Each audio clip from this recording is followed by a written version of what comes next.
Hi, എൻ്റെ പേര് സുഹൈൽ. ഞാൻ ന്യൂ വേവ് ന്യൂറോ റീഹാബിലിറ്റേഷൻ സെൻ്ററിലെ ചീഫ് ഫിസിയോതെറാപ്പിസ്റ്റാണ്. ഇന്ന് നമ്മൾ സംസാരിക്കാൻ പോകുന്നത് ജീറിയാട്രിക് ഫിസിയോതെറാപ്പി അഥവാ വാർദ്ധക്യകാല ഫിസിയോതെറാപ്പിയെക്കുറിച്ചാണ്. വാർദ്ധക്യകാല ഫിസിയോതെറാപ്പി 60 വയസ്സിന് മുകളിലുള്ള വ്യക്തികൾക്കാണ് സാധാരണയായി നൽകാറ്. ന്യൂറോ ഫിസിയോതെറാപ്പി, ഓർത്തോപെഡിക് ഫിസിയോതെറാപ്പി മുതലായ ഫിസിയോതെറാപ്പിയുടെ ബ്രാഞ്ചസ് ഒരുവിധം ജനങ്ങൾക്കൊക്കെ അറിഞ്ഞിരിക്കും.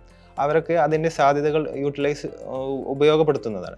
പക്ഷേ ജീറിയാട്രിക് ഫിസിയോതെറാപ്പി എന്താണ്, അതിൻ്റെ സാധ്യതകൾ എന്താണെന്ന് ഇന്ന് നമ്മളുടെ കമ്മ്യൂണിറ്റി യൂസ് ചെയ്യുന്നത് വളരെ കുറവാണ്. ഒരു 60 വയസ്സായ വ്യക്തിക്ക് അല്ലെങ്കിൽ അതിന് മുകളിലുള്ള വ്യക്തിക്ക് ഒരുപാട് ആരോഗ്യ പ്രശ്നങ്ങളുണ്ടാകും. 60 വയസ്സിന് മുകളിൽ അവരുടെ സോഷ്യലി ഫിസിക്കലി ഇനാക്റ്റീവ് ആയിരിക്കും. ഇനി വയസ്സായല്ലോ, ഇനി എനിക്ക് അധിക സമയമില്ലല്ലോ, ഇനി കൊച്ചുമക്കളെ നോക്കിയിരുന്നാൽ മതിയല്ലോ, അങ്ങനെ ഉള്ള ഒരു തോട്ട് പ്രോസസ്സ് വരികയും എന്തെങ്കിലും ഒരു ചെറിയ ഡിസീസ് അവർക്ക് വരികയും അതിനുശേഷം അവർ കംപ്ലീറ്റ്ലി ഇനാക്റ്റീവായി പോവുകയും ചെയ്യുന്നു. ഇത് കാരണത്താൽ അവർക്ക് അവരുടെ ഒരുപാട് കോംപ്ലിക്കേഷൻസ് കാണാൻ സാധിക്കും. അതായത് ബാലൻസ്, കോർഡിനേഷൻ ഇഷ്യൂസ്, മസിൽസിൻ്റെ ഫ്ലെക്സിബിലിറ്റി നഷ്ടപ്പെടുന്ന അവസ്ഥ, മസിൽസിൻ്റെ സ്ട്രെങ്ത് നഷ്ടപ്പെടുന്ന അവസ്ഥ, നടക്കുമ്പോഴുള്ള ബുദ്ധിമുട്ടുകൾ, നടന്നു കഴിഞ്ഞാൽ കൈകാലുകൾക്ക് വേദന, മരവിപ്പ് മുതലായ അവസ്ഥ, നടന്നുകൊണ്ടിരിക്കുമ്പോൾ തെന്നി വീഴാനുള്ള ഒരു അവസ്ഥ. ജീറിയാട്രിക് ഫിസിയോതെറാപ്പിയുടെ പ്രധാനപ്പെട്ട ഉദ്ദേശം എന്തെന്ന് വെച്ചാൽ മുകളിൽ പറഞ്ഞിട്ടുള്ള കോംപ്ലിക്കേഷൻസിനെ പ്രിവെൻറ്റ് ചെയ്യുക എന്നതാണ്.